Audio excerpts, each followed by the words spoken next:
Well, hi everybody, and welcome to Homestead Tessie. Today, it's all about canning cheese sauce, one of Homestead Tessie's exclusive videos.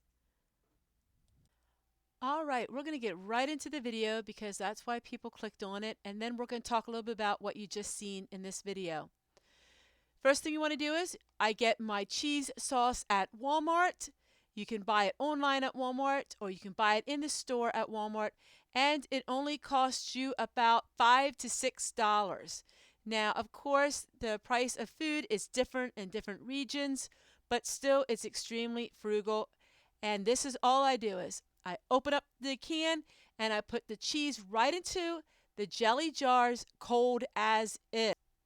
Now, I've been doing this for 35 years. This isn't something I just learned to do the other week. This is something that I have been doing all of my married life.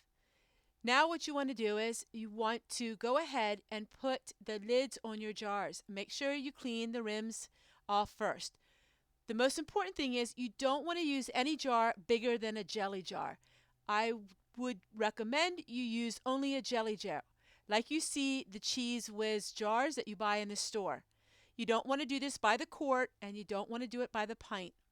So all we're doing is we're wiping the rims and we're putting the lids on.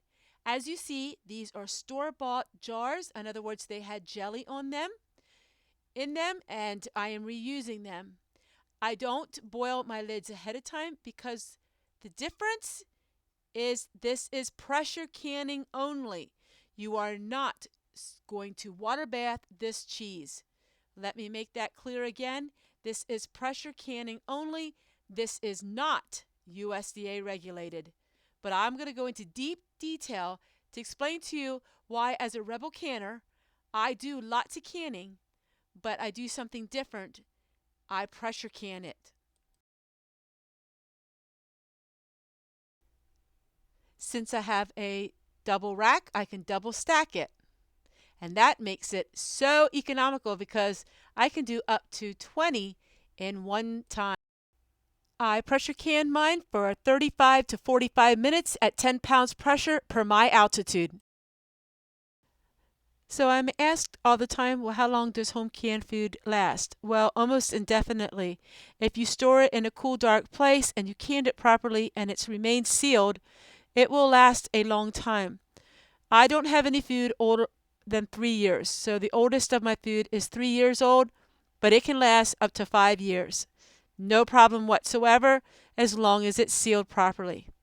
All right, here was the very quick tutorial on how to do it, but I'm going to talk to you a little bit more about my philosophy on rebel canning and my philosophy on what is taking it too far and what is safe and what is secure. You know, food is very expensive these days. Equipment and your health is also extremely very important. And it's important that we do things properly. That way we can feel safe with the food that we feed our families every day.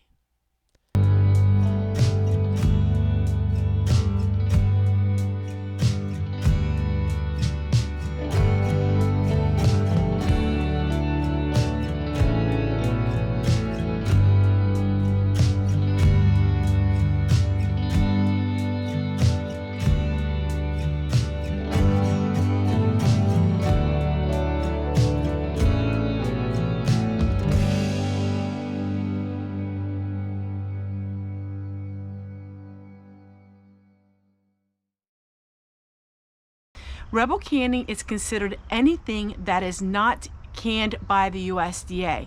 So the USDA regulated, it's a government-funded type regulation where they claim certain things are okay to can while other things aren't. Now, I put this disclaimer out, I am not a USDA canner. So when I talk about not water bath canning, that doesn't mean I'm against water bath canning, and that doesn't mean I'm for the USDA. Let's just put it that way.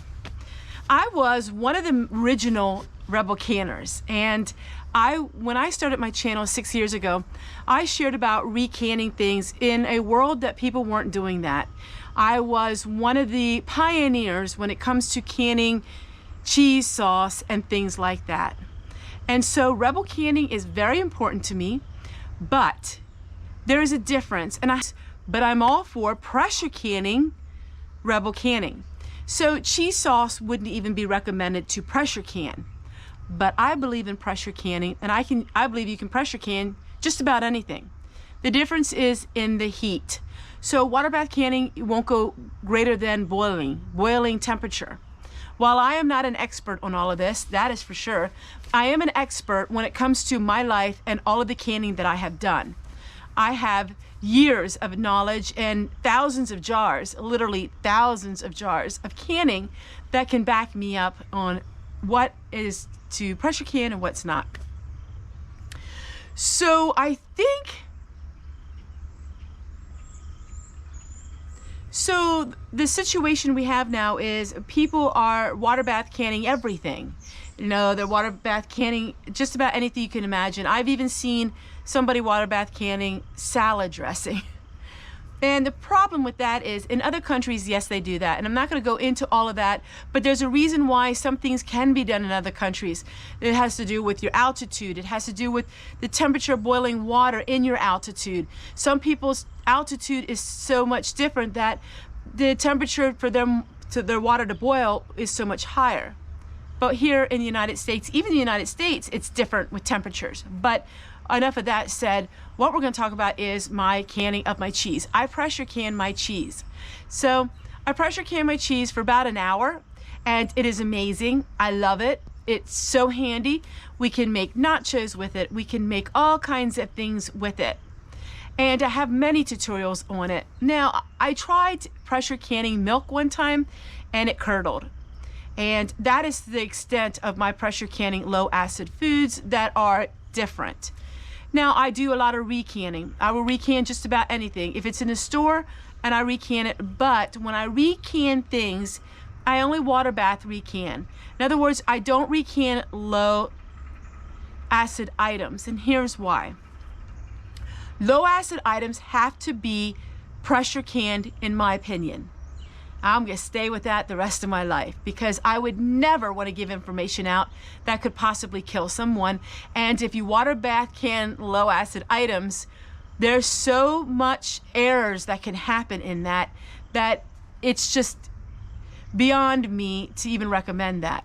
But recanning things like tomato sauce, ketchup, mustard, barbecue sauce, recanning things that are high acid is amazing. You can recan fruits. Now vegetables, you can't. Because if you recan vegetables, in my opinion, they would turn soggy because they were pressure canned to begin with, and then you pressure can them again. Well, you're pretty much boiling out all of the nutrients. But you can pressure can frozen food. So if you go to Walmart and you get green beans that are frozen, you can pressure can them for 30 minutes in a pressure canner, and it's amazing. You know, I think we all have our comfort zone and what we're comfortable in and what we're comfortable doing. And so for me, my comfort zone is, especially because I have a YouTube channel, my comfort zone is very, very small, because what I do, people mimic and they will do it. And the room for error on what I can do, if I would give wrong information, the room for error, it's just, there's just so many ways that someone could make a mistake. And then I would feel like it's my fault because I knew it wasn't safe to begin with. Well, I would never do that. My convictions are to the point where I love people so much, I would never want to give them some kind of information that I don't think in my own heart is safe. But pressure canning is safe. I don't know why people are so afraid to pressure can these days. Pressure cannings won't blow up like they did back when they first made them. And think about this, all of those jars that you're boiling for hours and hours and hours, do you realize how much electricity, how much propane, how much natural resources you're using up? It's cheaper to pressure can. You spend $95 for a pressure canner at the most expensive. You pay that, you have that for life. It's not gonna get bad. And pressure canning for 3 hours compared to 35 minutes or 90 minutes compared to like 5 hours or whatever it is, it's just a win-win situation, and it's nothing to be scared about. Oh my goodness, I had nobody teach me how to pressure can. The first day I stood there and stared at it, make sure it wouldn't blow up. The second day I didn't stare at it, but I was in the same room. By the third day keep an eye on it, but I'm not so scared. The T-foul canners actually regulate themselves. So in other words, they would never get to the pressure point where anything would happen because they self-regulate. So if the pressure's a little high, it'll go psst, psst, psst, and the steam lets it out. The Prestos, you have to watch a little more careful because the Prestos will not self-regulate. But pressure canning is a wonderful way to take food that if you're finding a good deal on it, and once you have it in the can, you're never going to have to pay to keep it stored. Freezing, you're still using your electricity. Freezing, it's costing you money to keep it in the freezer. But once you can, it's there on the shelf. I'm using jars that are over 80 years old, and they were my grandma's, and I just love it.